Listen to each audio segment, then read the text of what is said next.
Warriors are in form tonight. They're actually talking right now. They've been amazing so far. Wait till you hear what we've got to say tonight, guys. Welcome to Footballers Live from Madagascar to Bangladesh, wherever you are around the world, USA, England. Just keep listening to us. It's Footballers Live. Check it out right now. Huh? Here we go. Check. Carlos, all right, he's not there, is he? Oh, boy. The cup of life. This is the one. Now is the time. Don't ever stop. We should've known. Gotta be strong. We should've known right from the top. And when you feel the heat, the world is at your feet. No one can hold you back if you really want it, Jack. I see it in your soul. You want the cup of life. Night the days. Here you're gonna get it, Kenny. Which one is it right now? It's Wilson, I think. And Kenny, Taylor, is it you there as well? Here we go. We are the people. We are the passion. We are the history. My God, tonight, guys, it's our way, the highway. It's Footballers Live tonight. Welcome, everybody. Welcome, Jack. Welcome, Kenny Taylor. Welcome, Kenny Wilson, boys, to the show. Thank you, gentlemen. Thank you.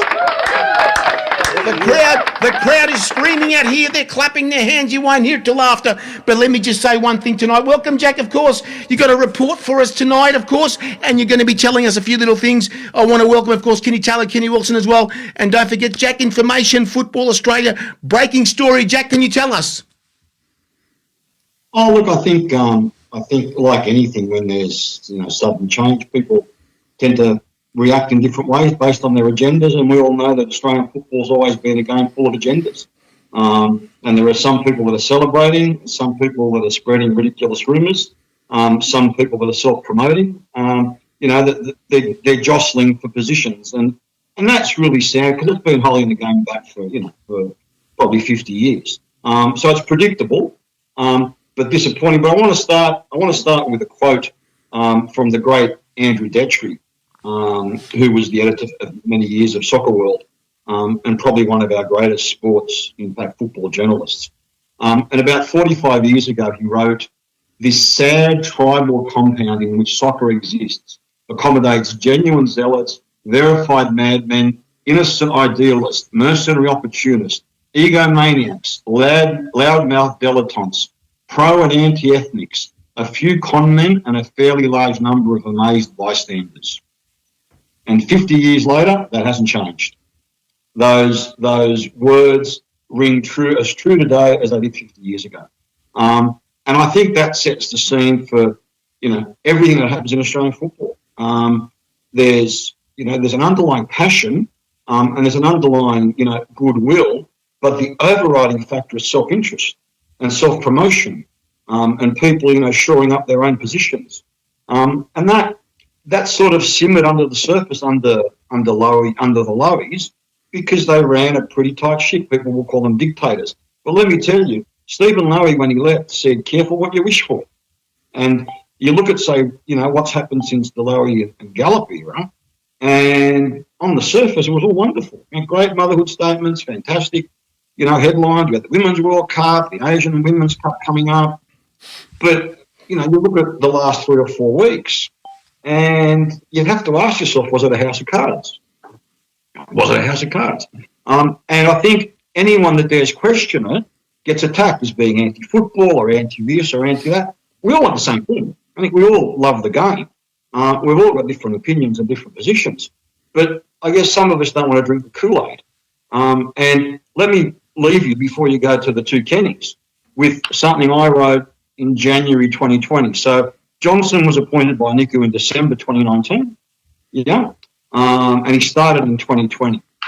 And in 2020, a month after he was appointed, I wrote that at the end of the Lowie Gallup era of Australian football, we have the opportunity to build on the most solid foundations in half a century. Yes, they made mistakes, the disastrous sacking of Stajic being the biggest, and that is an ominous sign for what lies ahead. Without the dictatorial leadership of Lowie, Australian football will self-destruct, consumed by self-interest and a totally dysfunctional governance structure.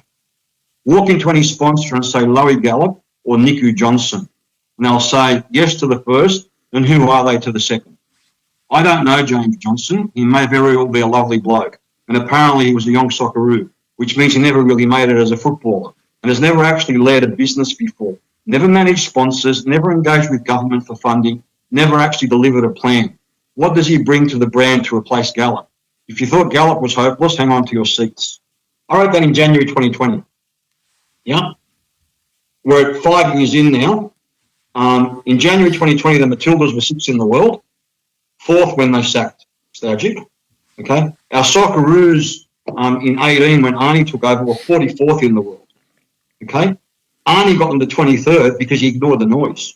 Arnie got them to 23rd because he didn't buy into the politics, in my opinion. Okay. And it was his own single-minded, silly determination that did that. But if you look at the history from that point on, December 19, Johnson was appointed. 2020, January, he starts. The 2023 World Cup bid closed on the 30th of December 2019. Okay? That was 2 weeks before Johnson was appointed. But he hung his hat on the Women's World Cup. The bid was in. Gallup and Lowy had already done all that. Okay? And I've said that many times. And I mean, great, it was delivered fantastically, big tick. But where's the legacy that he spoke about? Where's the profit? Where's the money?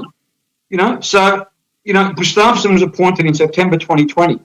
That was January 20, Johnson took over. September 20, he appoints Gustafsson to take over from Ante Milicic. The Matildas were still 16. Okay? When Gustafsson left, they were 16th.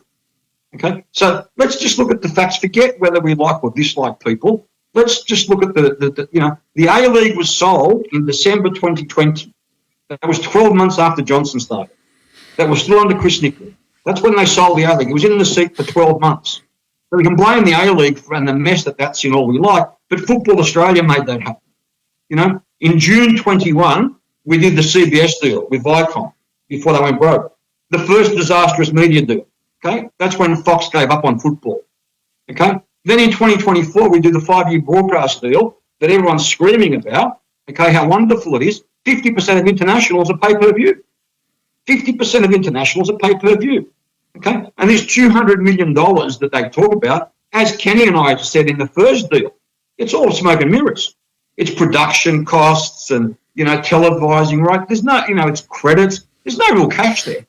There's too good for stuff all, So, and the other thing that we need to consider is the A-Leagues were sold in December 2020, okay? The head count at Football Australia has doubled. What do they manage? We don't have the A-Leagues to manage anymore. What do they manage? The Matildas and the Socceroos? There are 23 lawyers on the payroll of Football Australia. Think about that.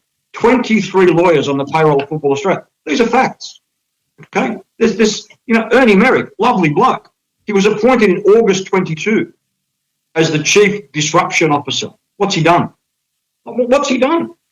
Is anyone asking these questions? Does anyone, hold anyone accountable? The Subway sponsorship, $3.5 million a year, big deal. In a World Cup year, we sold our brands, the Socceroos, the young Socceroos, to an American sandwich franchise for $3.5 million. We haven't even been able to renew it. So they're the things that we need to consider before we attack, the legacy that Lowy and Gallup left.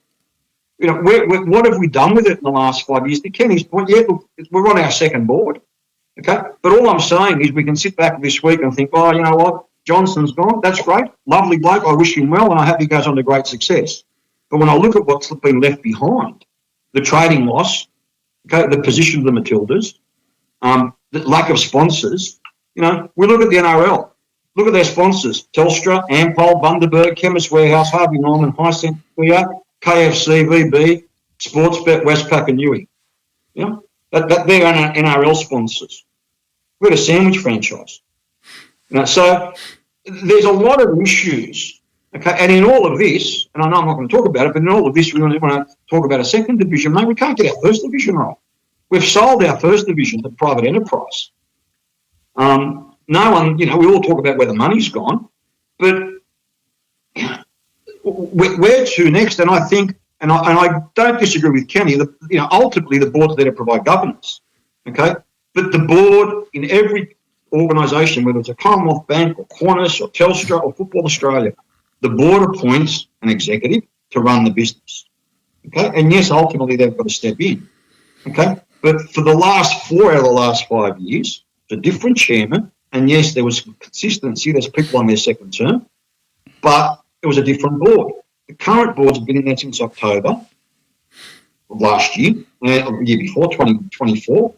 And they've got, it's very hard to come in as a board and say, let's, slash and burn. You've got people that have established. And let me tell you, they've built a great rhetoric. They've created some amazing headlines to convince people they were amazing. I read the other day, Peter Philopoulos, he's putting out posts of self-promotion. Like, who does that? Putting out personal posts telling everyone what a wonderful job he's done. Well, hasn't done a great job with sponsorship. Where are the Socceroos? Where's Subway gone? How come we have lost all this money? How much money's actually come in? How many government grants have we won? What assets have we bought over the last 5 years? What stadiums have we bought? What deals have we done? We talk about the home of the Matildas. Football Victoria did that. And it's not even the Matildas' home. We share it with other sports. But we just keep, promoting the Kool-Aid. So, look, I guess at some point in time, we needed to have some disruption. And it's sad that once again, things appear to have had to go pear-shaped for the board to step in. And I don't know the mechanics behind, James's resignation or departure or whatever. And as I said, at a personal level, I wish him well. But as a CEO, when I look at where the game is today, you've got a second division supposedly that's happening in October that no one knows anything about really. You've got balance sheet debt the auditor said you have to write off. And just to be clear, they had no choice to write that off because if they didn't, the A-Leagues would be insolvent. You can't have a debt sitting on your balance sheet over at Football Australia owed by a separate entity that is due and payable, that if you call that debt in, that entity becomes insolvent. So if they hadn't written that debt off, the A-Leagues would have folded. There's no question about that. You can't argue, that's pure accounting. So that was the motivation, I believe. And that's not any secret. That's not, any leaked information like some imbeciles are suggesting. That's in the company, in the financials that Football Australia posted for ASIC because they've got a general meeting coming up. That's on the record. There's no inside information. There's no boardroom leaks. There's none of that rubbish that people continue to sprout to try and undermine the game and the people that are trying to run it. So, we're at May 2025. We've got an Asian Cup coming. I don't know that we've announced Montemuro's appointment yet, but I believe that's imminent if it hasn't been announced already. And Matildas are now 16th when they were 4th, and it seems they were running the team anyway, so hopefully the new coach can sort that out. We've got a balance sheet loss. We've lost our Socceroos sponsor. We haven't built any assets. And as far as I'm concerned, that's the legacy that James and his executive team are leaving behind.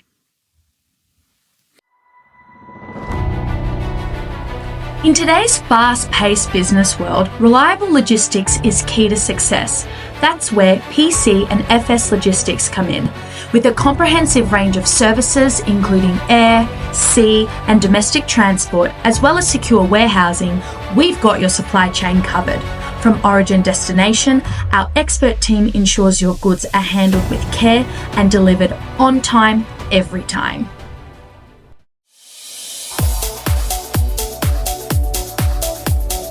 Do you have what it takes to become a soccer superstar? Look no further than Soccer Pro Academy. Led by experienced coaches, including a former Socceroo, the Academy provides world-class training to help you reach your full potential. From technical skills to tactical awareness, they'll help you develop the skills and mindset needed to succeed at the highest level. Soccer Pro Academy, where champions are made.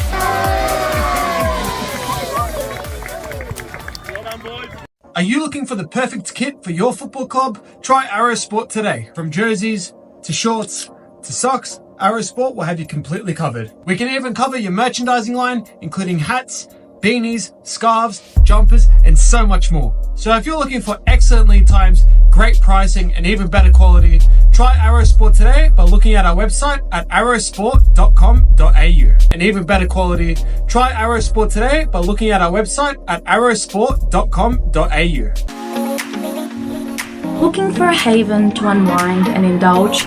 Look no further than Brista Cafe. nestled in the heart of Derrimut Village Shopping Centre. From decadent homemade gourmet cookies to scrumptious muffins, every bite is a delight. Everyone loves Brista Cafe, and you will too. So why wait? Visit Brista Cafe today and taste the difference for yourself.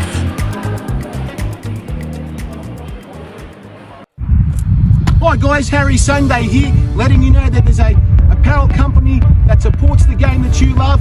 It's called thereisonlyonefootball.com, guys. You've got all sorts of stuff, from caps, t-shirts, water bottles, all sorts of accessories, even for your mobile phone.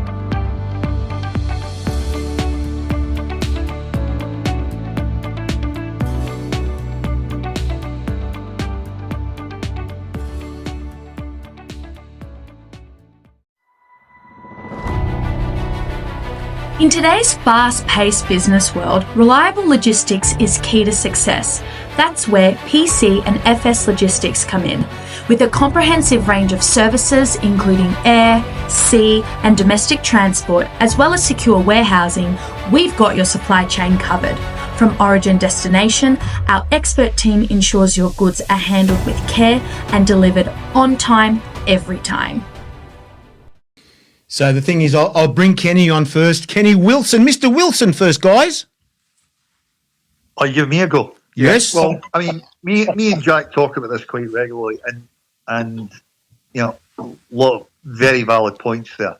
I think, and I do believe this, I think the best thing James Johnson did for Football Australia was sell the A-League. And let's be honest, the A-League clubs have been shouting and screaming for autonomy for, as long as probably Frank even were there.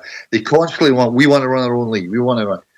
So what he did do, he actually offloaded, in my opinion, a massive liability, which turned out a liability. There's $4 million in the balance sheet they're going to have to write off. So, you know, if nothing else, I don't see that as a bad thing, because sometimes you got to be careful what you ask for. Just exactly what Jack said about what Stephen said. Same thing in regards to the A-League. They desperately wanted autonomy, and they wanted to be on their own and run it themselves. And we can see what's happening with the A-League. I mean, it's going on to sponsorship. You know, I think it's a good thing long term that we've got rid of, or we've lost Subway, because I think that was embarrassing sponsorship. We've gone from Qantas and Combank, you know, a national, international brand, to, you know, a saucy Subway brand that's probably very, very, very minimal. 3 million is petty cash, really, isn't it? Really, for an elite brand, it's petty cash. And at a World Cup, mind you. Yeah, exactly. But let's be honest. They took that because they'd nothing else. They hadn't got anything else. Same with the TV rights was a real issue. You know, we lost Foxtel. As soon as Foxtel lost the Premier League, the lead-in that they used, we were never going to get an A-League TV deal like the Foxtel deal ever in history again. That was just something.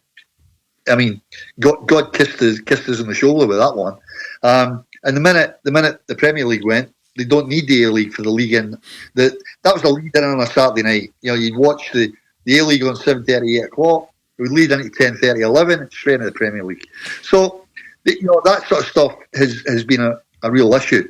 I think, and I agree with Jack. You know, I look at that, but I do believe that we're all aware of it. The board's aware of it. They're no idiots, and I think certainly, you know, they should have stepped in a lot earlier for certain things. They should have, regardless of whether it's 12 months or 18 months or whatever. And it takes very strong leadership. There's no change without change. And all we've done is gone down a path of, in this second division, you know, allowing this nonsense draw of 16 teams to go ahead, that's got to have been signed off by the board. They can see it. We all see it. We all know what the rhetoric is. That it's the most embarrassing thing I've ever seen in my lifetime of football. I've never seen anything like it in my life. You get 8 teams, and the other 8 teams, you don't know who they are, and you don't even know if they're going to accept entry. And they'll have 3.5 weeks at the end of their competition when they'll be invited in if they want to accept. So, as Jack says, we're on a crest of a slump. But, as we always say, we always rise from the ashes. And I think, I don't see A-League lasting 28 seasons like the NSL did. I think we might have another season up our sleeve.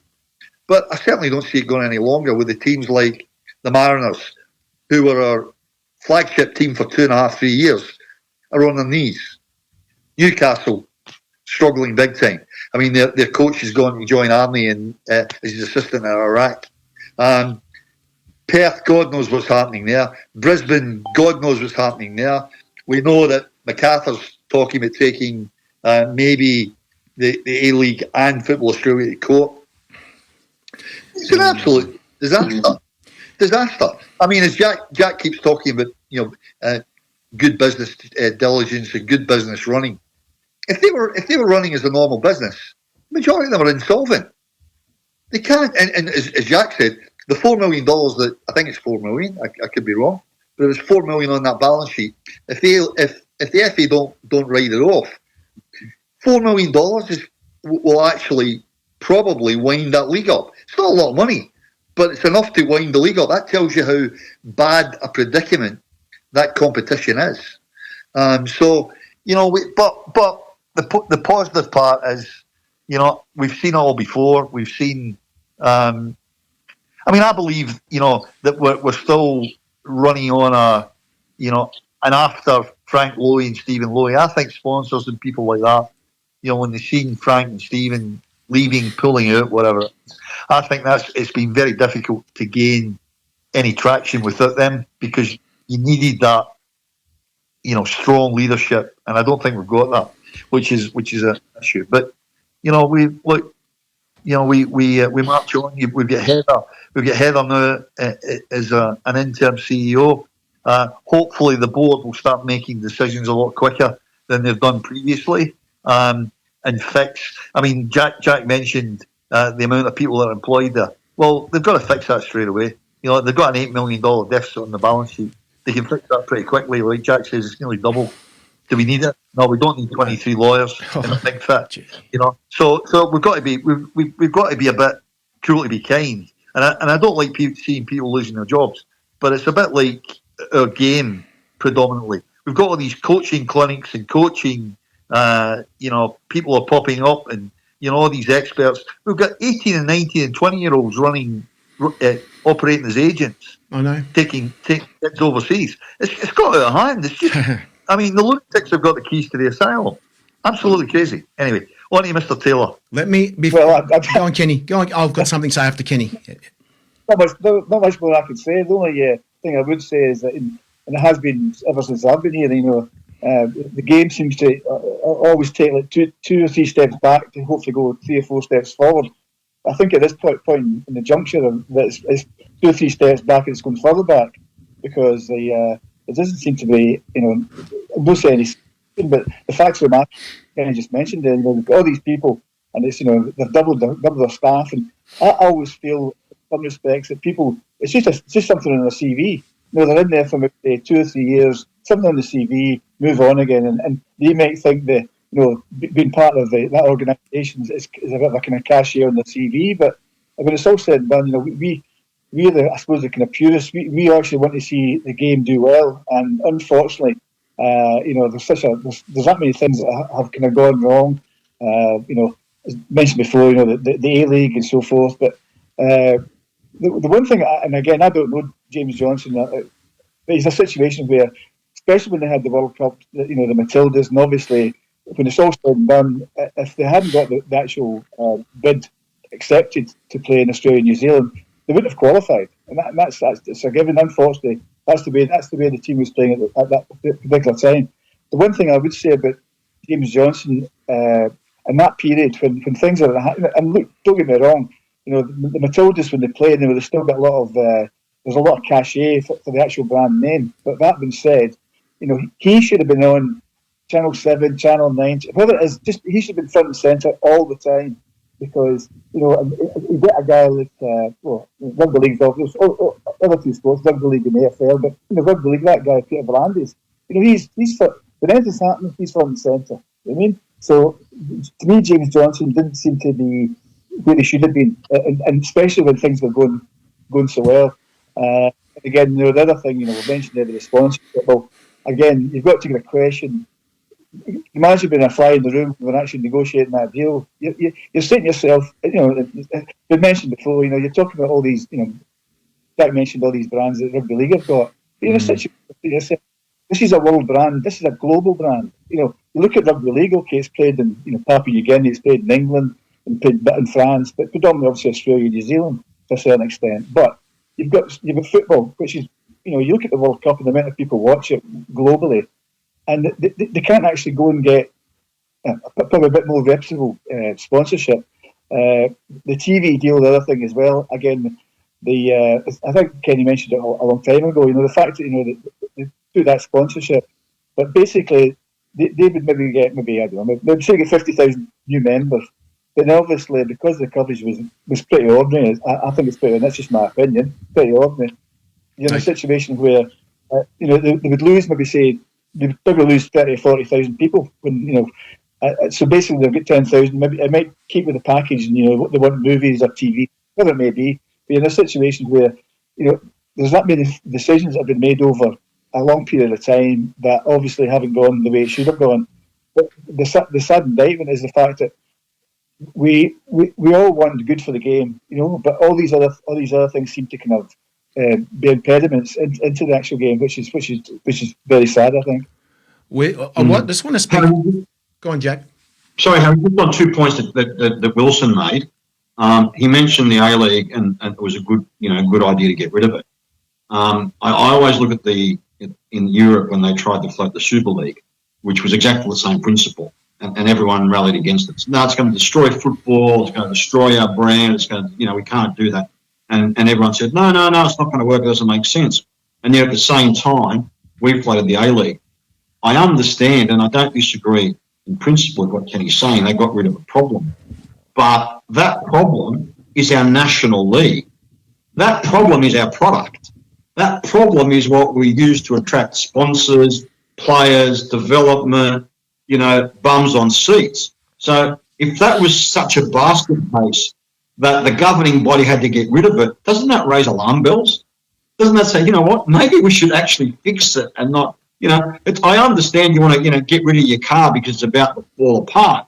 But if you need that car for your work, if you drive a cab and that car makes you your money, you've got to either buy a new car or fix it. So, I'm always going to be in two minds about that one. But the second point, I think it's important while I get this opportunity, is he mentioned Heather Garriock as the interim CEO. And there's been a predictable backlash from certain sort of vocal quarters on Heather. I actually think, for what it's worth, that it's actually, as an interim, is an inspired choice. And I'll tell you why. And again, I'm fact-based. She's one of our most highly regarded and most successful Matildas. Not young Matilda, not young Socceroo, not played under 19s for Preston Macedonia for the Olympic. She's got over 100 caps for the Matildas at the highest level. She coached, at Capital Football. She was an assistant Matildas coach to Stajic at the national team. She's dual degree qualified in business. So it's not as if she doesn't know what she's doing based on her education level. But more importantly, she's someone that's come from a CEO role at Taekwondo Australia. And I think learned a lot out of that. That was where she might have made some mistakes and cut her teeth. But she's a person that throughout her whole career has worked really, really hard to excel. Yeah? As a Matilda, as a footballer, as a coach, as an administrator. So I think whatever's in front of her, she's got the mental toughness, which is what we need, to Kenny's point, to clean the slate, to tidy the place up, to cut some heads potentially. I think you need someone who's at that elite level, has done the graft, has done the training, has done the hard yards, knows how to achieve optimal performance to actually lead it. And I think the fact that she's a female Matilda, which is where a lot of the opportunity lies, but I think also a lot of the aggravation and a lot of the politics, I think that's actually quite an inspired choice. Now, no one knows what's going to happen in 6 or 12 months' time, and I believe that. But certainly in the short term, given James's resignation or his departure, however it's constructed, I thought to myself, who would you get that's any better? And whoever you get might have better experience at the CEO level, which is what I was critical of James of, might have better qualifications in one particular facet. But across the board, today, with the issues we're facing, she's young, she's enthusiastic, she's a young mum, she's got 3 kids all playing junior football, she's coached, she's played at the highest level, she's played in the US, she's played in Sweden, she runs a business, and she's led another national sporting organisation. So, and she's gone off the board, so there's no conflict. She's resigned, so she wants to be independent and make a fist of it herself. And maybe she wants to use this opportunity to put her hat in the ring for the permanent role. I don't care. But at the moment, I think it's a great choice, and I really wish her well. I think the FA have made 2 good choices in the last probably 12, 14 months, and that's Heather because she's a good one. She's a good person. She's a quality human being. Yeah, we all like her. I mean, anyone that knows her, engages and warms to her because she's a good person, right? And the second one was Tommy Sermanni. 2 really good choices as intern, fill in, steady the boat. So we I suppose that everything's no devastation. There's a couple of decent things happening, but as Jack says, I think it's $8 million that they're sitting in with a deficit in the balance sheet. But to be honest, $8 million for Football Australia is not a lot of money. They pick up a half decent sponsor, $6-7 million. They'll wipe that debt. Over. But I think, Kenny, to your point, Kenny, the third thing that I've done, and I think it's underestimated because I think this has also been the catalyst for a lot of these issues from the vocal minority of the agitators, was recognising the 75 Matildas. That took a lot of courage. That took a lot of conviction, and it caused a lot of heartache that people like the chairman and Heather in particular, who copped all the flack as a Matildas alumni, they didn't need it. And no board up until now has had the balls to actually and the guts to actually confront it and put it to bed one way or another. And I think that one decision that the board took unanimously through a very rigorous process has been a catalyst from typically, as has happened, the catalyst for a lot of this animosity from the outside coming in. So that needs to be. I think that's the third seminal thing that they've done. Yeah. The point you made. I mean, that particular decision was backed by FIFA. Was backed by the PFA. I mean, that became a unanimous decision for us. Masses. For the normal people. For the normal people. Then we've got the unfortunately. The loud and vocal minority that think they dictate to everyone, whether that's in football or politics or whatever. We've got them, marching up and down the streets. Well, you know what? Who gives a rat's? Really, these women, just... any other sport would be celebrating. Any other sport would be doing cartwheels. It was amazing. It's great, wonderful, and they're at an age in their life, they're in the twilight of their life. Some of them are not even with us anymore. Yep. Can I just mention one thing about what Jack said earlier? And I was absolutely thinking about this all the time. When you mentioned, of course, Ernie Merrick, I'm saying to myself, he doesn't come out, doesn't say anything. What is he there for? He's supposed to be there to improve the game in some way, but they never come out and say what he's doing. I mean, is he one of the ones that's pocketing money and not doing enough? Jack, that's what I'd like to know. I mean, there's a lot of people in the... Harry, this isn't personal, okay? Ernie is an employee of Football Australia. Yes. I'm a grandparent that pays fees. Yes. And I'm a sponsor that puts money into the game, okay? He's got a title, okay? He's called, I'll tell you, whatever he's called, the Chief Operations Officer or whatever he is, okay? He's been there since 22, okay? Gary Moretti's another one, head of national teams. Well, I don't know what the head of national teams does when they've got a coach, an assistant coach, an assistant for the assistant, a high-performance coach. They've got the Matildas have got someone in charge of getting their coffees.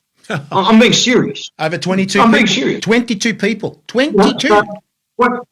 22 people on the coaching staff of the Matildas, and I think there's 3 or 4 on the coaching staff of the Socceroos. Exactly. Okay? So I don't think it's unreasonable for fans or sponsors or people that are interested in the game to ask questions of what do people do for the money they get.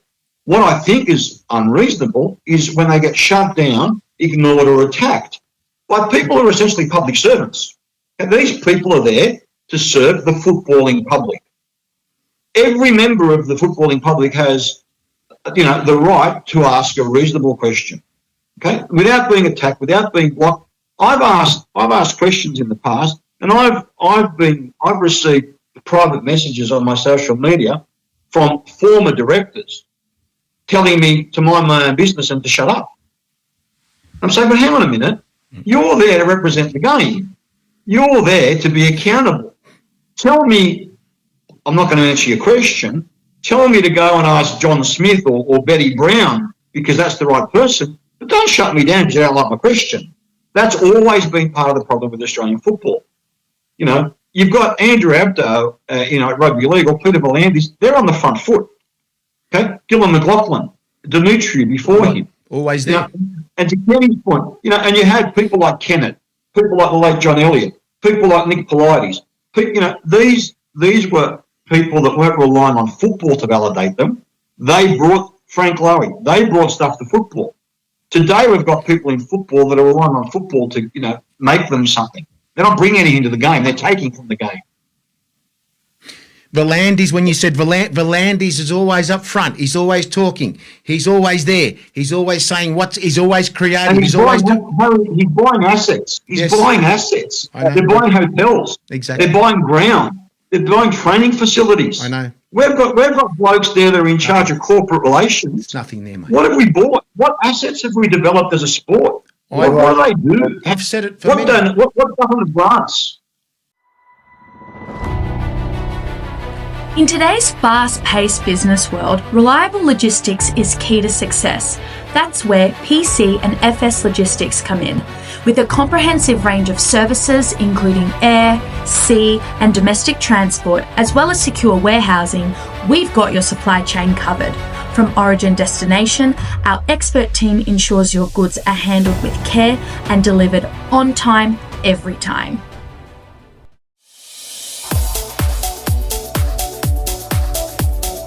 Do you have what it takes to become a soccer superstar? Look no further than Soccer Pro Academy. Led by experienced coaches, including a former Socceroo, the Academy provides world-class training to help you reach your full potential. From technical skills to tactical awareness, they'll help you develop the skills and mindset needed to succeed at the highest level. Soccer Pro Academy, where champions are made.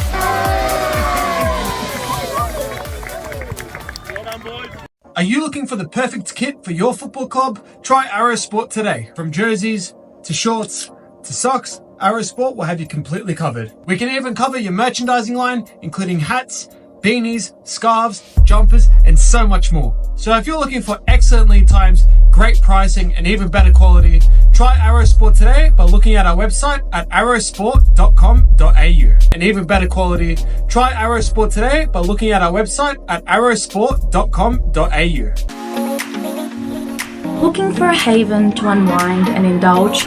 Look no further than Brista Cafe, nestled in the heart of Derrimut Village Shopping Centre. From decadent homemade gourmet cookies to scrumptious muffins, every bite is a delight. Everyone loves Brista Cafe, and you will too. So why wait? Visit Brista Cafe today and taste the difference for yourself.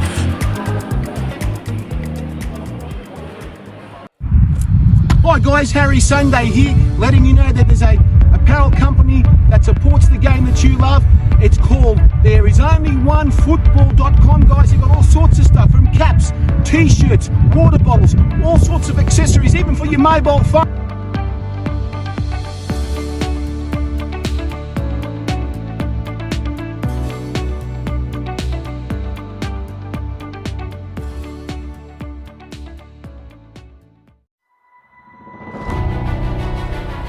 In today's fast-paced business world, reliable logistics is key to success.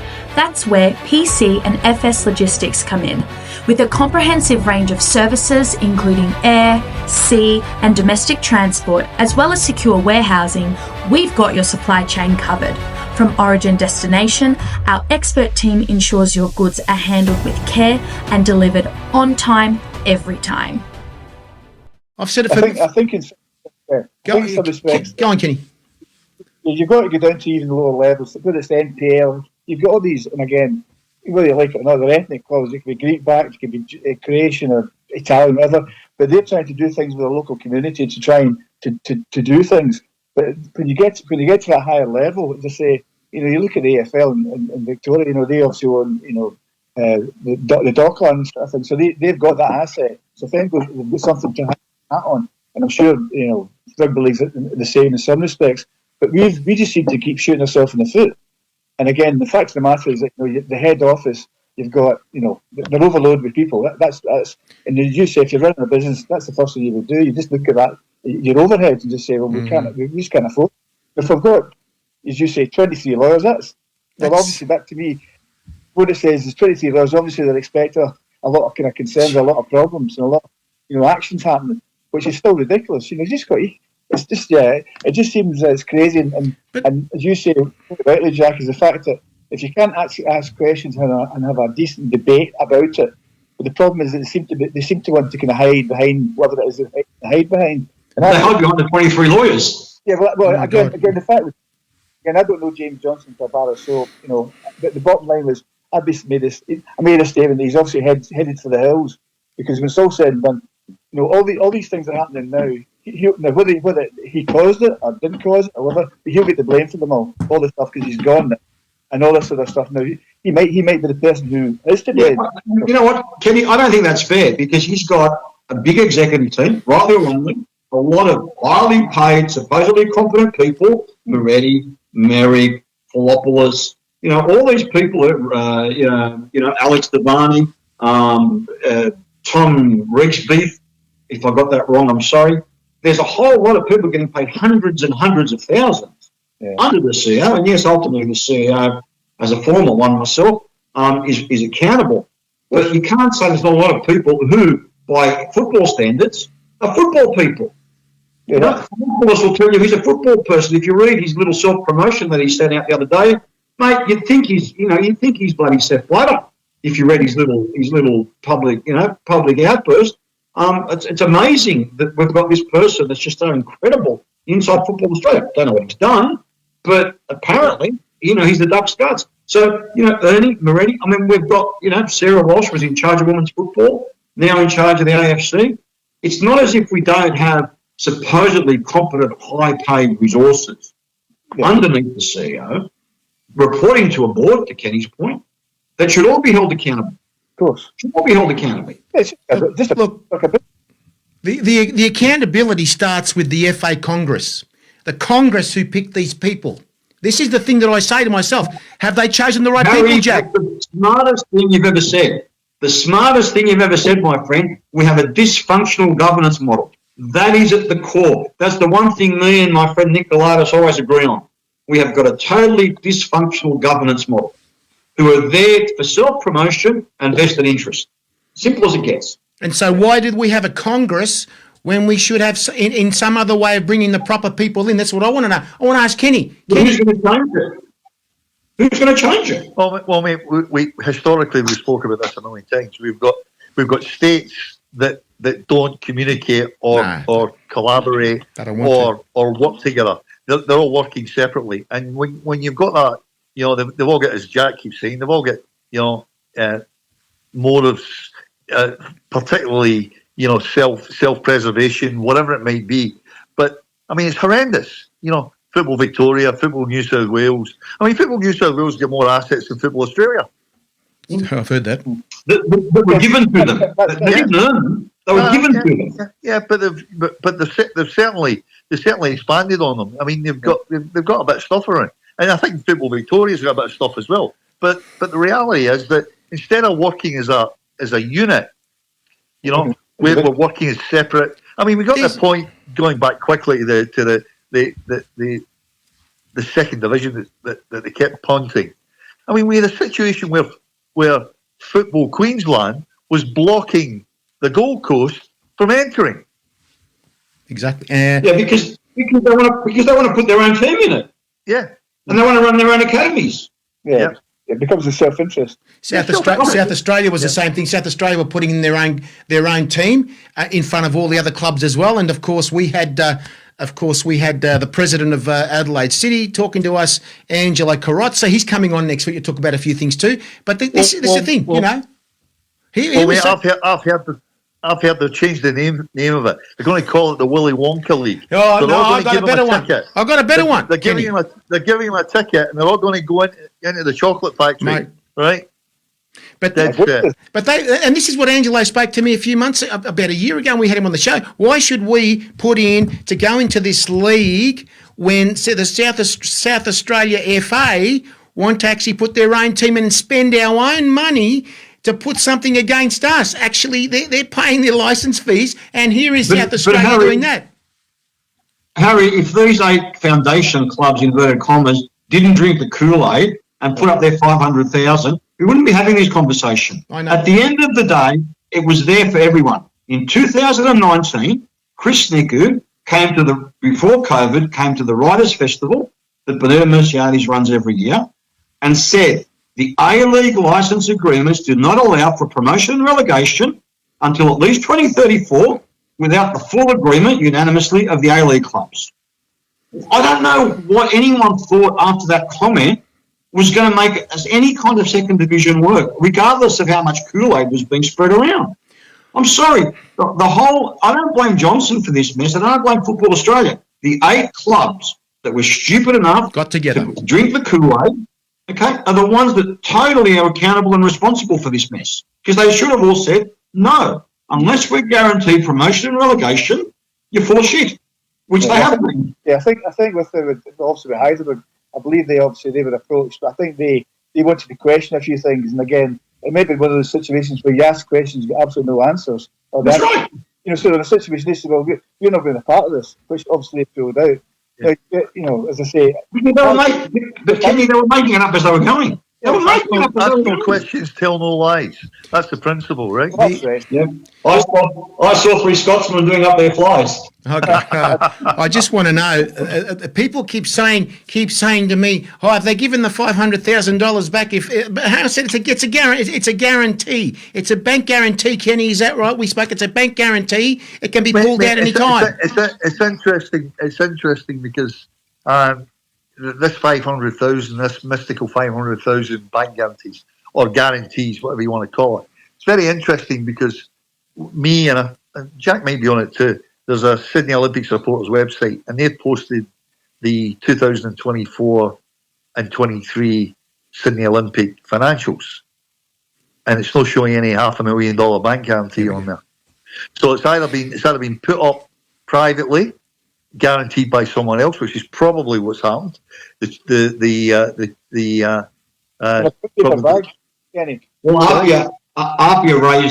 had fundraisers. Yes. Yeah. I know Apia actually had fundraisers to raise the money, so people put in their cash. Yeah. In today's fast-paced business world, reliable logistics is key to success. That's where PC and FS Logistics come in. With a comprehensive range of services including air, sea and domestic transport, as well as secure warehousing, we've got your supply chain covered. From origin destination, our expert team ensures your goods are handled with care and delivered on time, every time.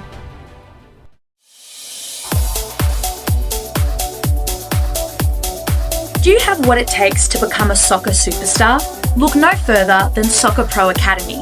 Led by experienced coaches, including a former Socceroo, the Academy provides world-class training to help you reach your full potential.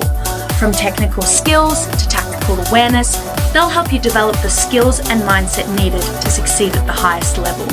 Soccer Pro Academy, where champions are made.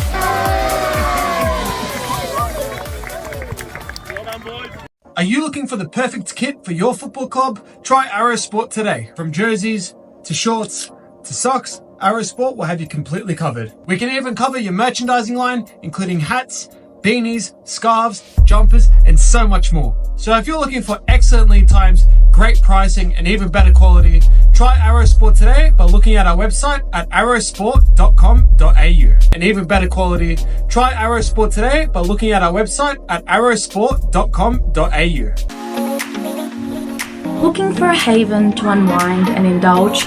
Look no further than Brista Cafe. nestled in the heart of Derrimut Village Shopping Centre. From decadent homemade gourmet cookies to scrumptious muffins, every bite is a delight. Everyone loves Brista Cafe, and you will too. So why wait? Visit Brista Cafe today and taste the difference for yourself.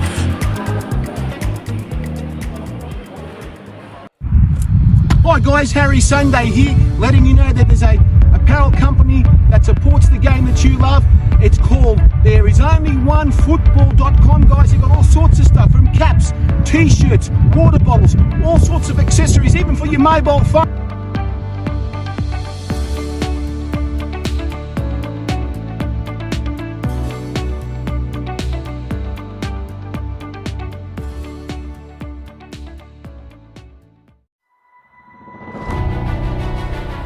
In today's fast-paced business world, reliable logistics is key to success. That's where PC and FS Logistics come in. With a comprehensive range of services including air, sea and domestic transport, as well as secure warehousing, we've got your supply chain covered. From origin destination, our expert team ensures your goods are handled with care and delivered on time, every time. So it'll be interesting. It will be interesting to know, the structure of that, what that 500,000 is with everyone. So I mean, it might be the owner or the chairman of Olympic. He's put a personal guarantee up for the 500,000. But Olympic are back at Jubilee Oval next season. Yeah. Well, technically, when the league never took place and it never happened, they should have given them the 500,000 back now. Absolutely. How can you have eight paying $500,000 and the other eight invited guests paying nothing? Yeah. But just hang on. That 500,000 was supposed to be for a home and away competition, not this. And that's what it is. That was never meant for this. The hibernated Harry. What they've said was, we'll just tuck that away and we'll play this cup competition and see how it works. There you go. And if we kick on in 2026. Oh God! Now keep in mind, this has been 2023, 2024, and we've had arguments, and I think Nick's probably watching tonight. Oh, yes. We had many arguments, and I said at the time, this will never kick off in 23, and it never. I said it will never kick off in 24, and it never. And I said it will never kick off in 25, and it will never. And I'll make you a statement now: it won't kick off in 26 either, because as Jack says, the Kool-Aid is running dry. I understand what you're saying. Except, Kenny, and this is interesting because circumstances change dynamically. If the A-League falls over, however, then everything changes. If Football Australia and the state associations get together and they put all their politics and their bullshit aside and they work for a common goal, and the A-League falls over, then we're going back to a national soccer league. And that's I said 3 years ago, the 6 teams, because it was 6, all of a sudden it became 8. These 6 teams, it's not a permanent fix. Well, but they should parachute these 6 teams into the A-League, get it up to 18, 20 teams.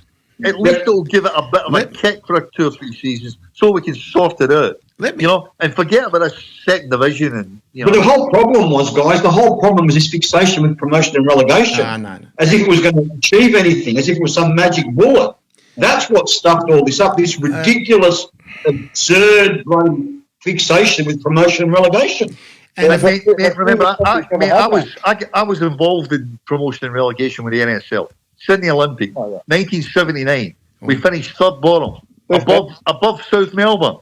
Yeah, right? I know what Sam Papasavas was on. Sam Papasavas was on the FA board, football, whatever it was called at that stage. We get relegated, and South Melbourne stayed in. Yeah, so, really? Time, I think. Really? Really? I think you need to let it go, Kenny. The team that came up with. I think you need to move on. The similar thing happened in the State League, and I went in and we got games. Langlaw were playing Nunawading, and Nunawading were playing. I can't remember what his name. He played for Brisbane. He played for Melbourne Hearts. And he was on something like $4,000 a game, right? But they were getting relegated. But because they had facilities that were actually the standard that was accepted by the federation in Victoria, they basically they stayed in the league. But the other teams, if you've not got the facilities, you can't get in. So there's all these criteria to do it, sort of thing. So it's I think we're in a situation we've been round in circles and round in circles. We're never going to solve it because we've got obviously what our opinions are, and obviously they've got theirs, and of course we're not in a position to make decisions which we think are logical decisions. They're making decisions that maybe sometimes are illogical. So, hopefully under Heather in the short term, and under Montemuro if he comes on board, and our Socceroos all keep going. Hopefully all these things will work themselves out. I still think, to Kenny's point, that the A-League's the Achilles heel, and I think saying that we've solved it, it's not our problem, is fatal, because it's all our problems. Football Australia is the custodian of the game, and everything that happens in football comes under their remit. And I think their priority would be to sort out the A-League. Let me just... Can you get in the cover? Mate, I'm just turning my pork chops in the oven. Oh my God! I can smell them from here, mate. Jesus, what's going on? Let me just say one thing about this too. When you said, Jackie, if the A-League, I hope Roger Sleemer's not watching, Kenny. Oh, he's watching. He's been talking a lot of stuff here right now. But let me say one thing about this. I'm going to say something. I'll tell you a story. When I was playing, I went with Maccabi to play in a tournament in Penang. And we went to a German club, and they served up all roast pork. You'd never seen a look in anyone's face like all the Maccabi boys. Oh, unbelievable. Gee, let me say one thing about this. If the A-League falls over, we really need to have a national competition. And FIFA have said it, and the Asian Confederation have said it, and said if you don't have that competition, they were not to have it would mean that we go back to Oceania. And that's the point we have. So, Jack? The A-League won't fall over, Harry. The A-League won't fall over. The A-League is run by venture capitalists. What the venture capitalists want is to buy out the remaining shares for 2/5 of Stuff Hall. Okay? Why should they worry about rebuilding a broken business by putting in more money? Okay? Venture capitalists, they're vultures. They'll pounce when it's at its lowest. Mm-hmm. They'll take over the balance of the remaining shares for Stuff Hall. They'll get rid of the troublemakers, and I won't mention who they are because, they're more litigious, or even though I'm not worth any money, but they like making threats. But they'll get rid of the problem childs in the A-League because we know who they are and they need to go. I think they will engage productively with some of the stronger foundation clubs, and they deserve to be involved. The beauty with venture capitalists is they're objective and they're ruthless. They don't care about the football, they care about the money. And that's not a bad thing when you're broke, because I'll work very, very hard to try and turn it around and put some value. Yeah. And I think, just let me finish on this, and I think they're looking probably to offload it, probably to someone like Saudi Arabia, who will buy it, use it for the TV rights, use it for the betting money, and use it as a development league. And that's what Australian football is. It's a development league. It always has been. Okay, it always has been. We are really good at developing young players, and we need to acknowledge we're never going to win a World Cup in the short term unless we go back to developing our best players and selling them around the world. That's right. So this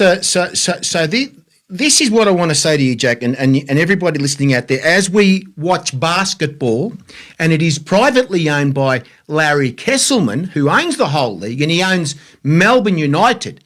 Do you think that what you're saying, these investors, these capital investors, to basically want the whole league, they want to run the league the way it should be run, Jack? That's the way it should be run. It should privately be run over here, like he's doing the NBL. I've said to Wilson many times, and he knows my opinion. I've been saying for 5 years that basketball and football in this country should merge. If I look at Croatia, yes. If I look at Greece, if I look at all the, because don't forget, we've only got 27 million people. If I look at the small domestic markets where those countries don't have rugby league and AFL to compete with, if you went back to winter football, summer basketball, and you merged the teams and you cross-pollinated your supporter base, you shared your sports science, your marketing, your facility, indoor, outdoor, mate, AFL and rugby league wouldn't have a chance because they're both non-contact team sports. They're both the most popular women's sports in the world, as well as the most popular men's. Okay, and you've got a global market for the development players. I think they belong together. And don't forget, Kerry Packer went to Arthur George before he went to cricket. Kerry Packer went to the Australian Soccer Federation because he realised the global market and the global value well before he privatised cricket. And soccer basically said this is all, made him feel it was all too hard, wasn't interested, and he just walked away, and the rest is history. That's right. And let me just say one thing about this with Larry Kesselman. Gee, I tell you what, Melbourne United Basketball Club, Melbourne United and the club, the colours are all the same as Melbourne Victory, so that would be a very good marriage with colours and all. So there you go. And that's... Same with the Sydney Kings and Sydney FC. Yes, exactly. To Jack's point there, especially in Europe, you look at teams like Barcelona, Real Madrid, they've got the basketball teams. That's right. So basically they're covering both bases, and it's like a scale of economy as well. You can utilise absolutely services. It's sponsorship, gear sponsorship, suppliers, everything. It just takes somebody to have a bit of I'm going to say balls. We'll just say it, balls to actually go and do it. You mean so? But the thing is that they don't seem to be very kind of much risk takers in that regard. So, and I think what they tried with, especially with football, then in Victoria you had the Collingwood, you had the an affiliation with the AFL teams, the VFL teams, the Carlton and Collingwood. Exactly. It was never ironically. No, because you're competing. We had Carlton, we had Collingwood, we had Penrith in New South Wales, went into football. Yeah. Okay. It needs to be complementary. It needs to be summer winter. Exactly. Soccer in this country, let's call it soccer, needs to go back to winter. It's a winter sport. Yeah. Not a summer sport. That's right. Well, ironically as well. It's like me. This is like Groundhog Day for me. I've been saying it for about 7 or 8 I know you have. 3 o'clock on Sunday, winter. Yeah. Back. I don't care what anyone says. National Youth League, Youth League, girls and boys, opening game to a national First Division League. Call it what you like. Absolutely. I know. Absolutely. So you can go to the football and watch 2 or 3 games. The sad situation is that we've come up with, I was going to say ideas. To me, they're no-brainers. But a situation where the people who are actually making the decisions just can't see the tree for the forest. In that situation. Kenny, I don't agree. The people who make the decisions fear losing their control. Losing their control, losing the goose that lays the golden egg. That's good. You've got CEOs of state associations getting $350,000 and $400,000 a year in salary. Well, think about that. But they come out to the they come out. CEOs, but Harry, you've got CEOs of suburban associations getting 180, and they come out and talk about what they're doing and everything. But we don't have anybody coming out here in our game as a CEO. And I can tell you stories about our gentleman who was the CEO. He's just gone. But the thing is, not being coming up front, talking to people, getting involved with clubs and things.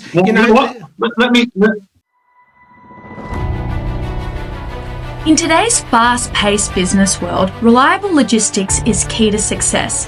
That's where PC and FS Logistics come in.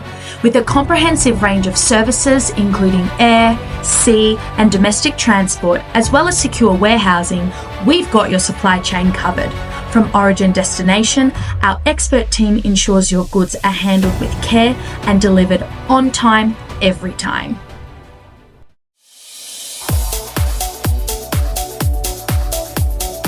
Do you have what it takes to become a soccer superstar?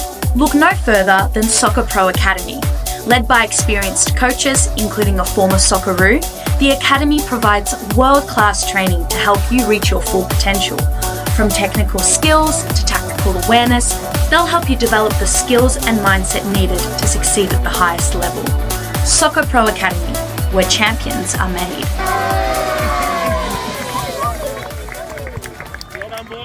Are you looking for the perfect kit for your football club? Try Arrow Sport today. From jerseys to shorts to socks, Arrow Sport will have you completely covered. We can even cover your merchandising line, including hats, beanies, scarves, jumpers, and so much more. So if you're looking for excellent lead times, great pricing, and even better quality, try Arrow Sport today by looking at our website at arrowsport.com.au. And even better quality, try Arrow Sport today by looking at our website at arrowsport.com.au. Looking for a haven to unwind and indulge?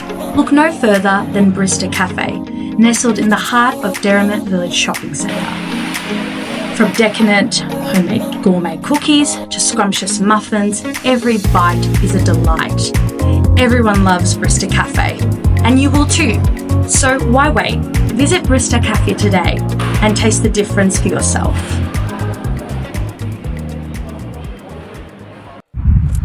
Hi guys, Harry Sundai here, letting you know that there's a apparel company that supports the game that you love. It's called ThereIsOnlyOneFootball.com, guys. You've got all sorts of stuff, from caps, t-shirts, water bottles, all sorts of accessories, even for your mobile phone.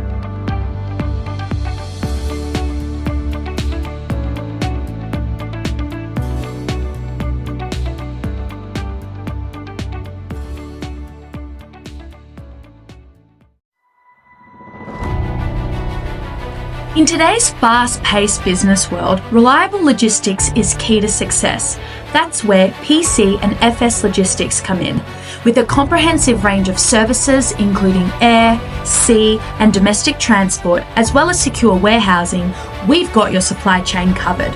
From origin destination, our expert team ensures your goods are handled with care and delivered on time, every time.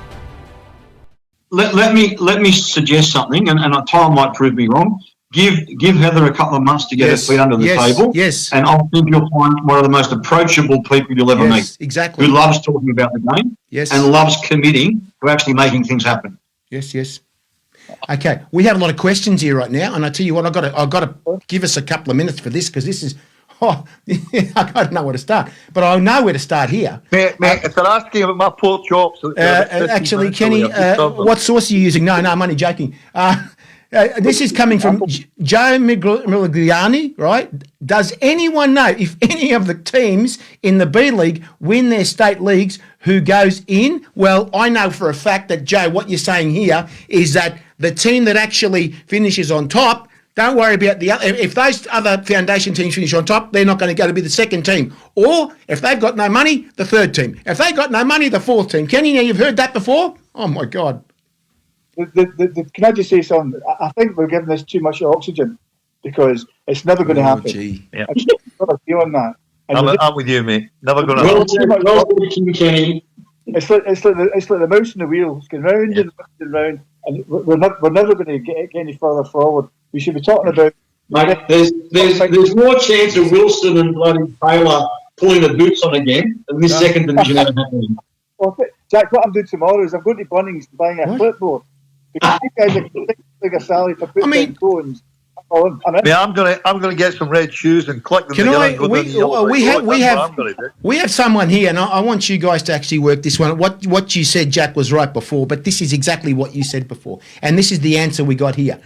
George Marchetti states, football will always be a spring and summer sport. We can't play football on scuffed up pitches. Come on, I mean, how many years were they playing the NSL in the winter and the state leagues in the winter? We only played in winter, and we've got. I know. Mate, technologies came a long way. We're talking about playing February, March through. I mean, that's what all our NPL teams and that are playing. Well, what's the difference? I have some certain SMH. You know who they are, don't you? I think Kenny knows SMH. Harry. Let's understand. So this is the thing. It's a good example. I'm not being disrespectful to the person that asked the question. Yes. Okay. There's all these vocal sort of football is always going to be a summer sport. In which universe?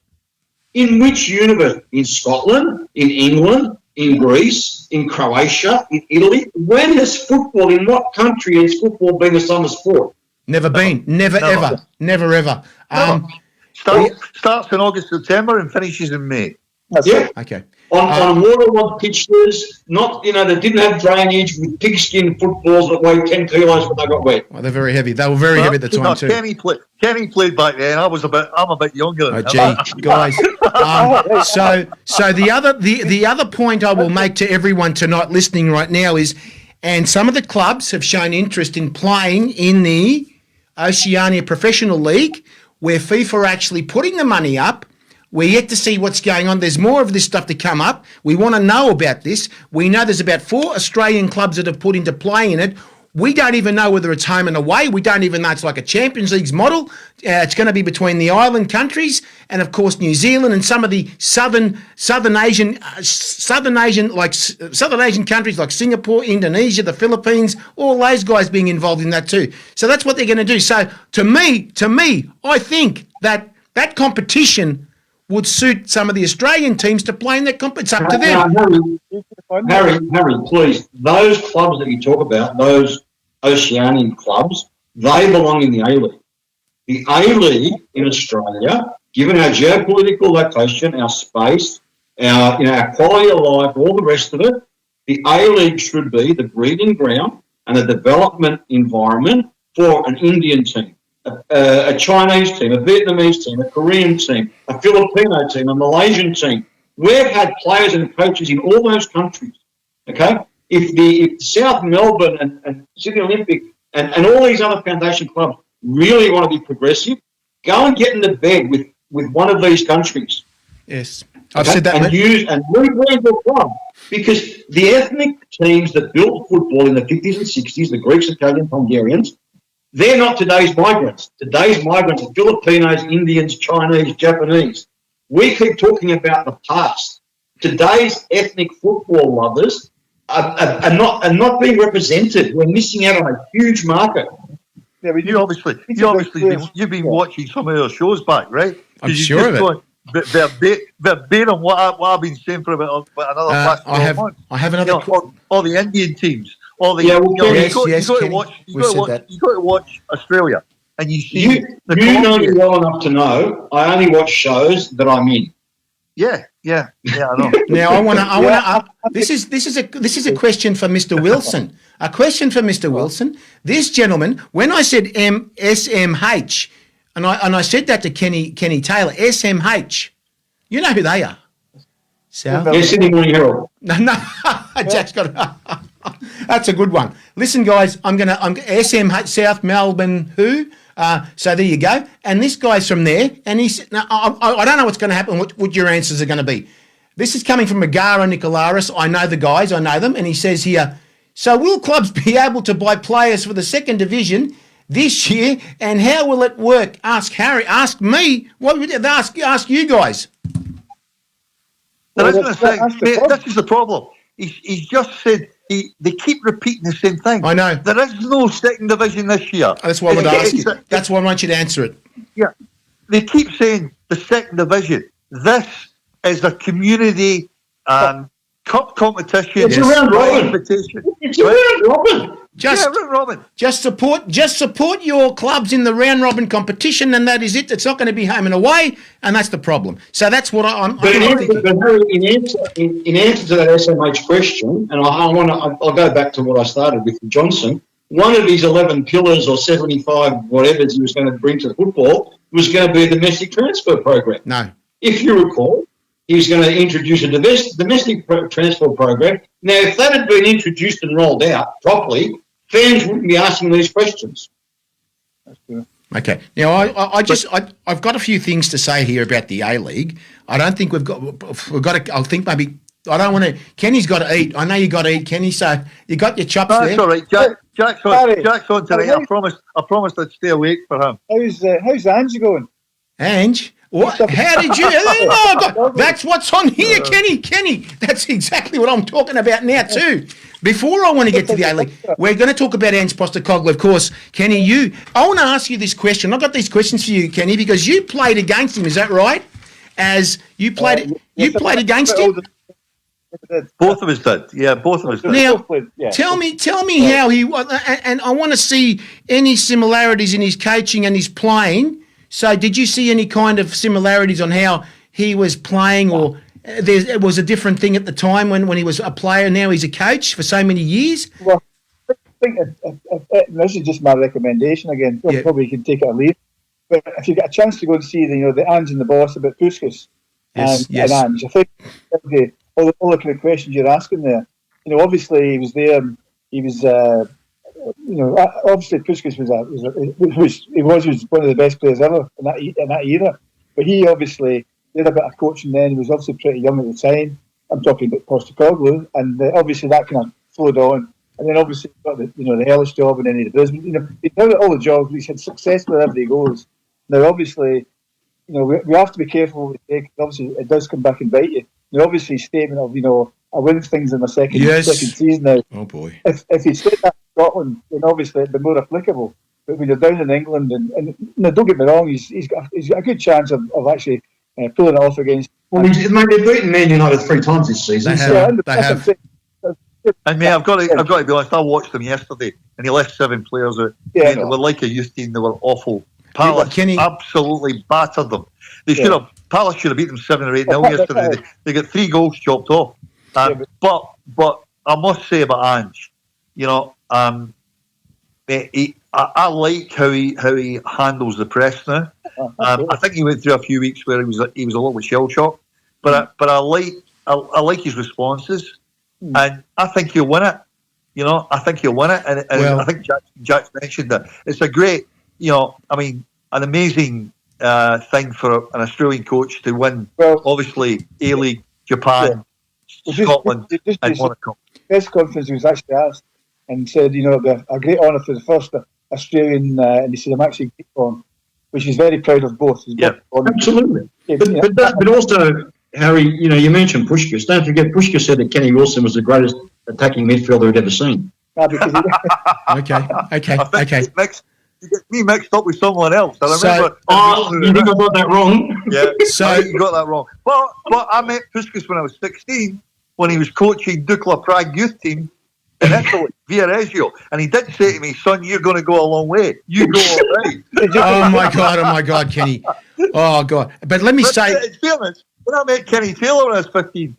Kenny Taylor said to me, "Son, you've got talent. You're going to go a long way." Let me say, but he meant all the way to Australia.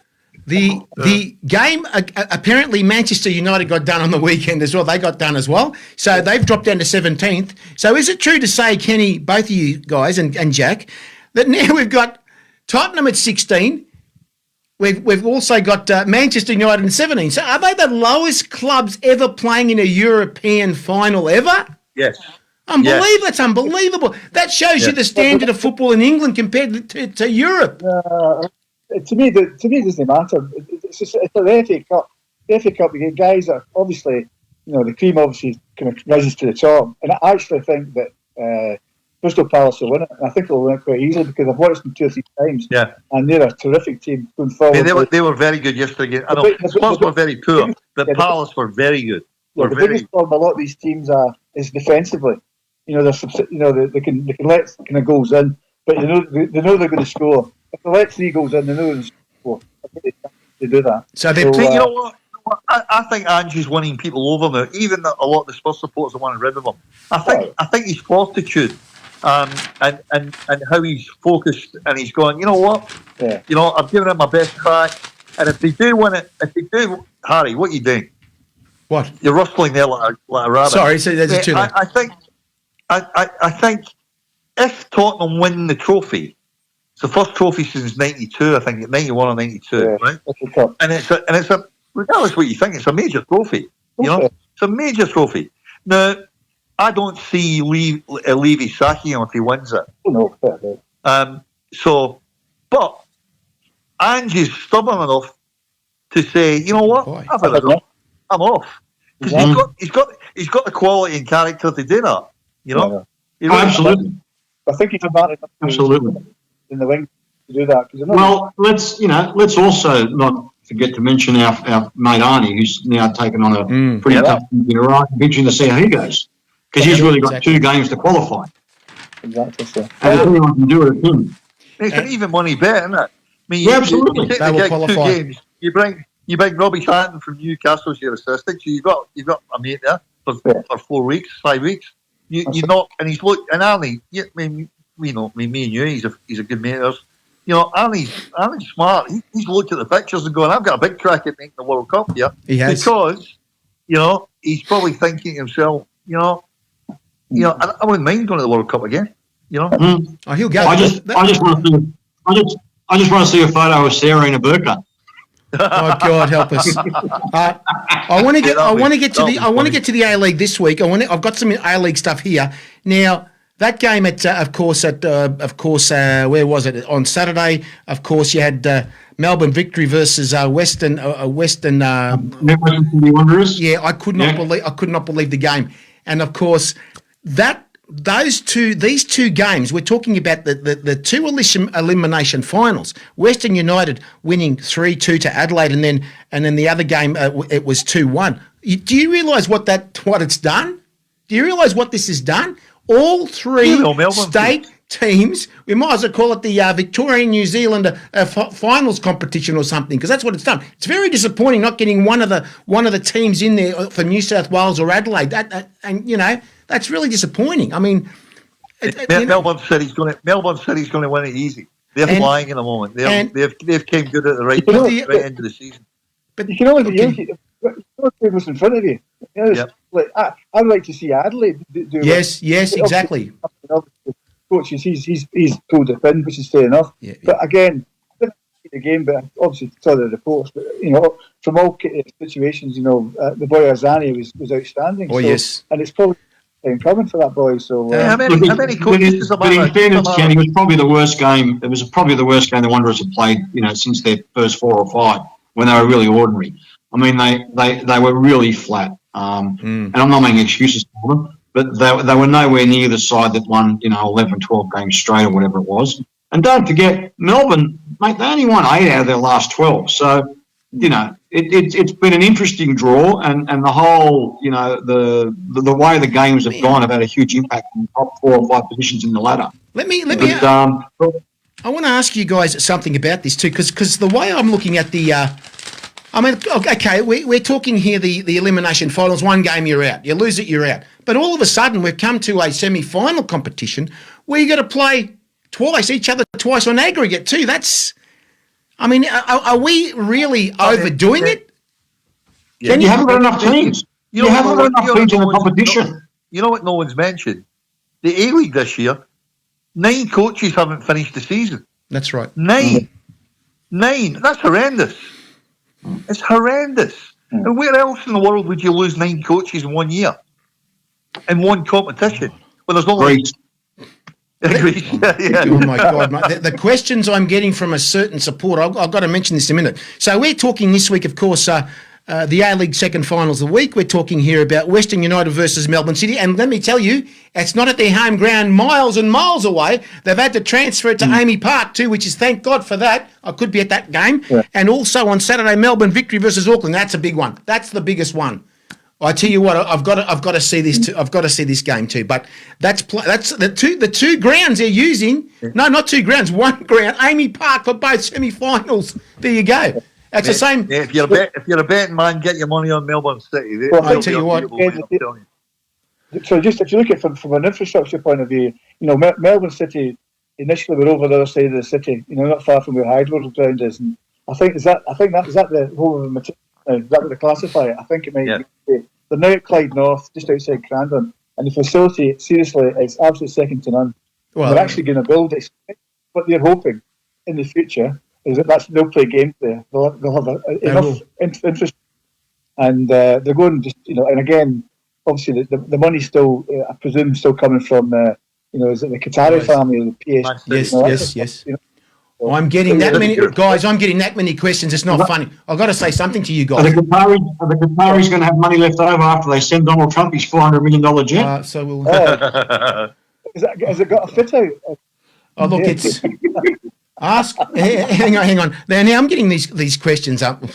You got no idea. I got no idea what to do here. Ask if it's like a cup competition, and how would it work buying? No, don't worry about that. So he's saying here, and was the prize money for the second division a cup competition? What are the clubs playing? I can't understand what he's asking me. What other clubs are going to play? We've said it. We don't know what other clubs are going to play. We don't know until they finish. The FA don't know either. They don't have sponsorship. TV guys, there's no sponsor announced. There's nothing. There's no final teams announced. Yep. There's no location announced. There's no media announced. Nothing. No one knows anything. And if they mention anything, it changes within a month anyway. Yeah, that's what it is. That's the reality. I hope that actually answers the question there, Gara, of course. Jimmy and Gara, of course. And then George Marchetti says the teams that finish on top 2 deserve home. That's happening right now. That's happening right now. If you finish on, let's just say if Auckland win the 2 games, they're going to be playing at home in New Zealand anyway. That's the other thing. What are the clubs playing in the What are the clubs playing for in the second division? No one knows, mate. Nobody knows nothing. Mate, again. I can't believe there it. is no second division. What second division? That's what they're saying. There is no. Yeah, this is what they're playing for. That's it. Beautiful. That's bloody good. Actually, Cripps is good for you. It's good too. But this is an invitation end of season cup that lasts for 9 weeks. That's all. It's a round robin. A round It's robin. a round robin. It's a 9-week round robin. That's what we used to play at school. Round robins. We're at school round robins. So we're going back to school days. That's what's going on. So this is the thing. Don't be booking any accommodation or flights if you're following your club to go and play anywhere. But when Correct all the questions. That's it. End of story. But let me just say the game here between Melbourne Victory and Auckland. If you remember that game last year against Wellington, now you guys see that game again. I was at the game. I said, "My God, man, this could be the same sort of thing where Melbourne Victory get the goals and they win, and what Wellington did last year, and they lost the game of course in Wellington as well. They came back and lost the final to who? They lose the final to Central Coast Mariners. Remember that, Kenny? Remember that game? Yep. They bloody thrashed them, didn't they? Harry, at the end of the day, understand one thing. We can be critical of the A-League for all its problems, with the 9 coaches that have come and gone, lack of quality marquee players, no money at all. Some of the football this season has been fantastic. Very good. It's been very good. Western United's. I don't disagree. I think you're right. I think, but we've got it down to a level. It's an even playing field levels, which gets you better games.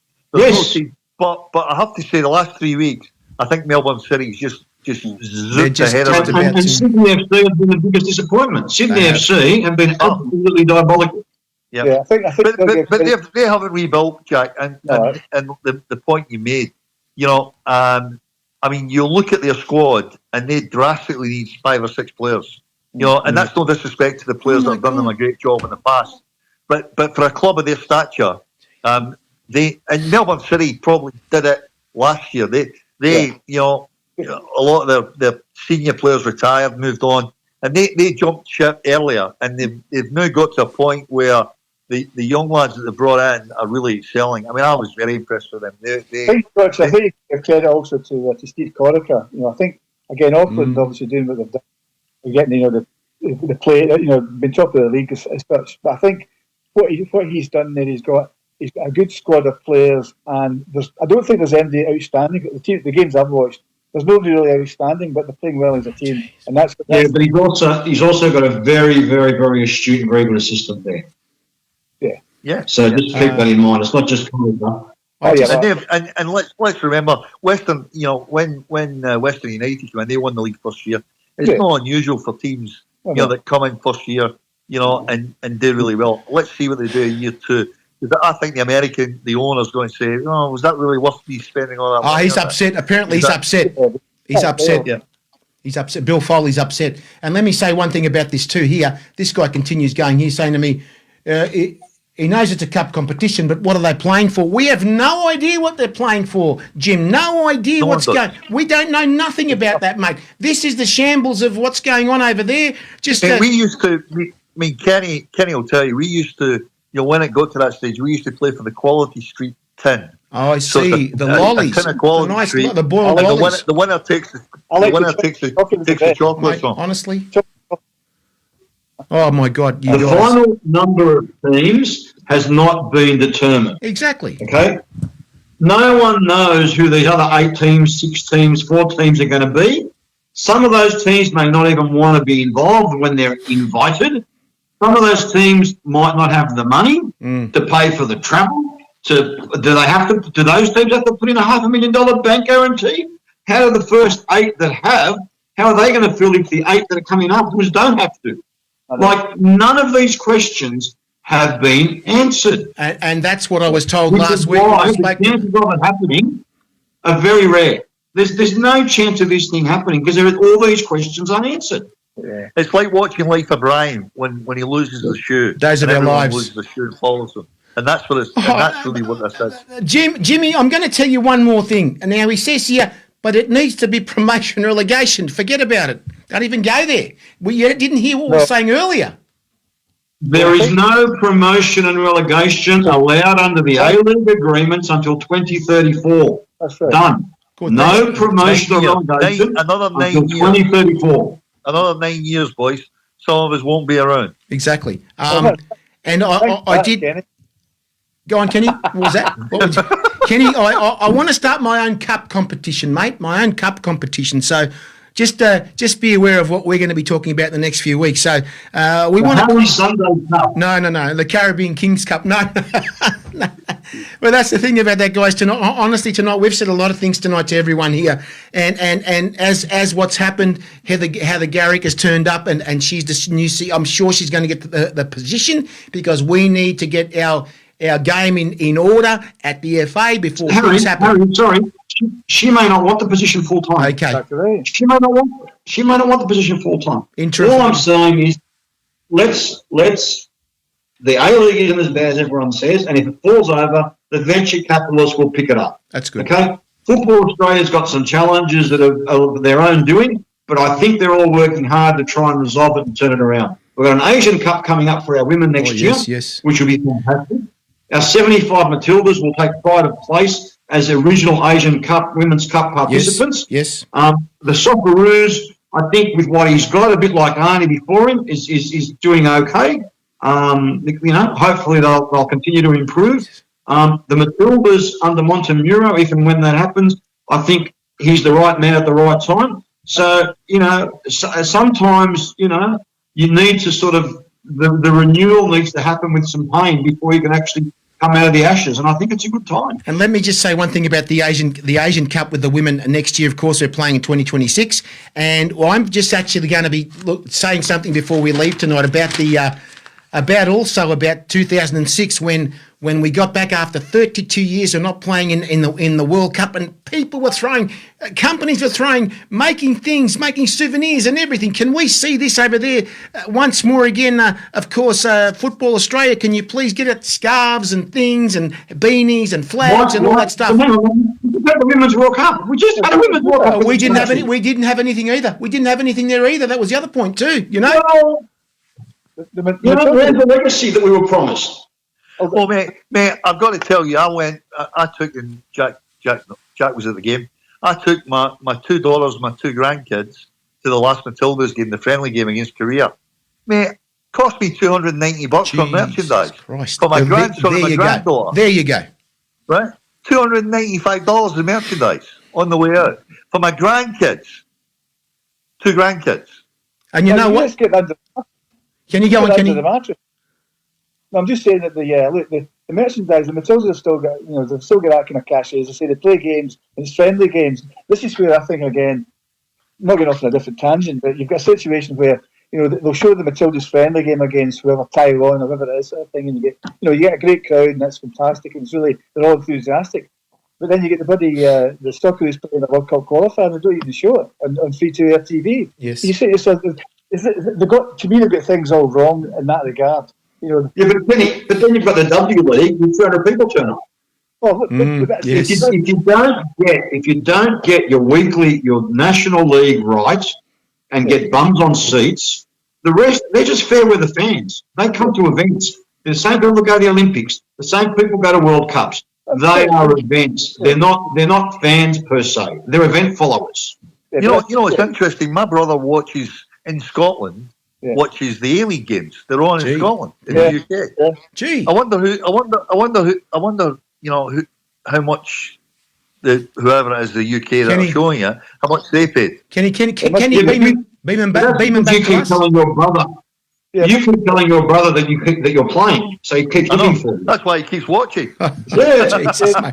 I really watched him playing, but he was in the shed trying to find his boots. No, he keeps telling me. He says, "I remember when you used to go all right." Mate, I've still got, honestly, Kenny, listen to this one. In 2006, when they went crazy before the World Cup, Coles are bringing stuff out. Everybody's bringing stuff out. And I still have my Socceroos beanie from Coles. I've kept it new, and the scarf. Oh, my God, guys. Why can't Coles go and do these things again, mate? This is just... And they were cheaper at the time. Oh.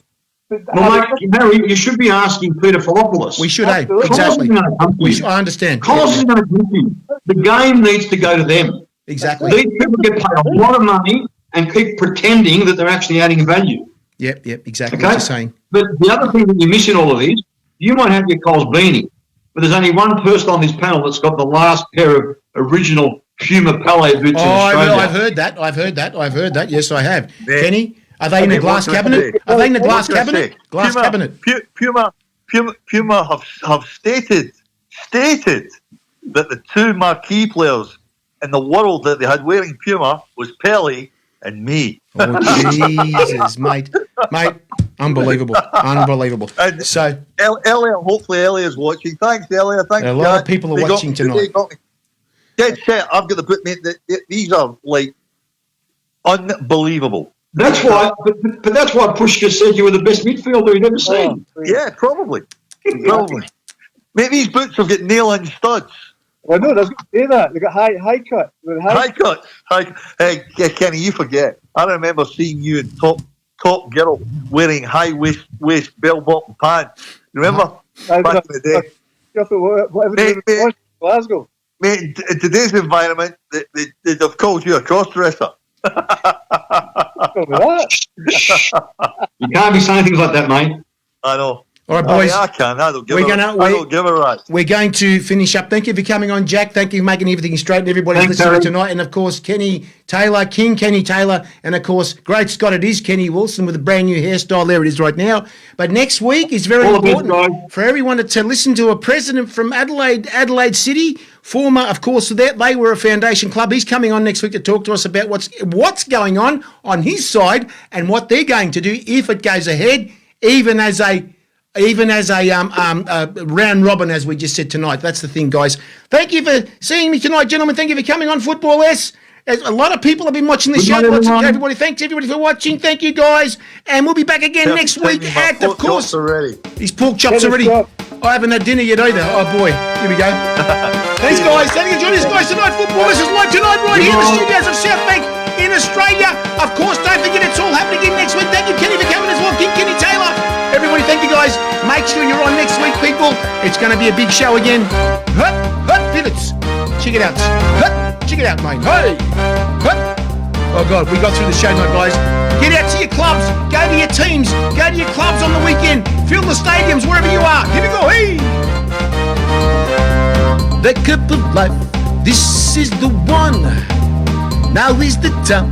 Don't ever stop. We should've known, gotta be strong. We should've known, right from the top. And when you feel the heat, the world is at your feet. No one can hold you back if you really want it, guys, right now. I see it in your eyes. Thank you, guys. Next week, don't forget, it's back on Monday nights at 8 p.m. See you then. Good night, guys. Thank you, everybody. Thank you. Do you really want it? We're back again at Southway, the highway again next week. Good night, guys. Thank you.